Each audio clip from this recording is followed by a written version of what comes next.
Good morning, children. Welcome back to the social session. We were trying to relearn about the second unit, that is the energy from the sun, in the previous class, that is under the revision of formative assessment 1.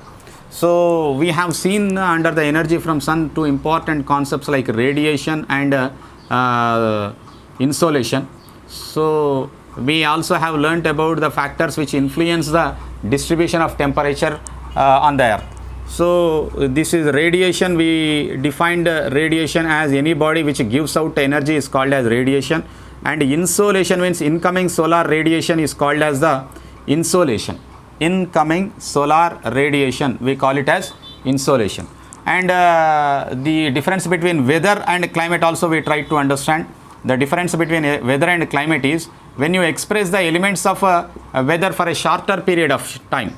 That means for a single day it is called as weather. When you express the same elements of climate for a longer period of time, that is nothing but for not less than 30 years, then it becomes the climate of a place.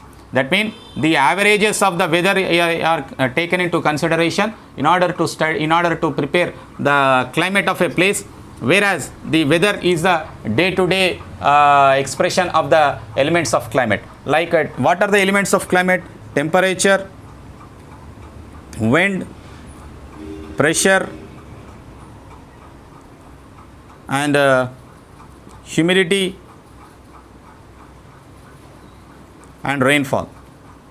These all are the elements of climate. When these elements are expressed for a shorter period, it becomes weather. When these elements are expressed for a longer time, then it is called as climate. The temperature of a place, the temperature of a place will be 30 degrees Celsius averagely, then it is called as a climate of a place. Whereas today's temperature is 48 degrees Celsius, that is weather of a place. So this is how these elements of climate, when they are expressed for a shorter period, it is called as weather. When they are expressed for a longer period, it is called as a climate. And we also try to understand about the temperature, children. In the given graph or in the given table, we try to understand how the maximum temperature, that is a coldest day and the hottest day to be identified. See, children, let me tell you for an example. This is the maximum temperature and this is the minimum temperature. So this maximum temperature, let us imagine 28, 30, 32, 36, 40. Whereas minimum temperature, it is 20, 22, 24, 26, 28. Now, which is the coldest period? Coldest means you must see in the minimum temperature. This is the coldest month. This is the coldest. Which is the hottest month? This is the hottest. The highest in maximum will become the hottest. The lowest in the minimum will become the coldest. The highest in maximum will become the hottest. This becomes the hottest, and this becomes the coldest, children. So this is how the coldest month in a year and the hottest month in a year can be identified through the given data. And at the same time, we can also find out regarding the average temperature of a year by summing up all these things and dividing it by 12. That means number of months are 12. When you divide it by 12, you arrive at the average temperature of the year. So in the next class, we shall further understand about the movements of the earth, children, and we also will learn about why the seasons occur, what is the reason for the seasons occurrence.